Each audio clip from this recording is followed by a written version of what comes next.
Of songs. Give us another one just before we head off the news. I think I give you something about Sean Kingston. Have you ever heard Sean Kingston sing Afrikaans? No, off you go. Off you go. Nou ja, die ding het so begin toe ek by 'n party sing, maar toe ek aankom dan rukkie den ding. Ek vra vir myself, ou broer, is die party vir jou? En ek stap tot by die kring en ek sien die ander klong. Hy staan aan 'n gevou met my meisiekin. Ek vra vir die girl, but baby, wat het sy nie my vrou?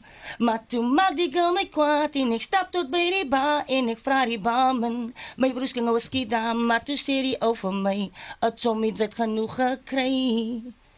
Want hy gebeur net deur 'n stupid girl. Sy drap haar brille van sy is heeltemal skeel. Sy is so suicidal, soos 'n kar wat idle. Haar lippe refiel wat of jou.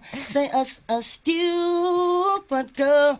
Draag spins of niks maar toon als krul. Sy is so suicidal, soos 'n kar wat idle. Skel elke aand te veel. Was terug in 1994, toe lê ek mos op haar bos. Ek het mos 'n baby gemaak, maar toe raak my ander girl kwaad. Sy sê toe vir my, ja, sy sal nooit 'n ander meid kry.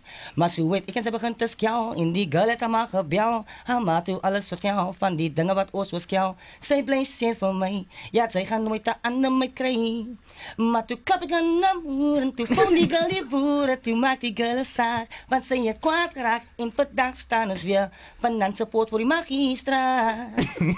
Want ek het vir haar gesê sy moet staan by 'n man, die arthritis, sinusitis, bronchitis, tonsillitis, van ons bly net die motivatoritis. Oh ja, so moet sy staan by 'n man. Who sound like something good?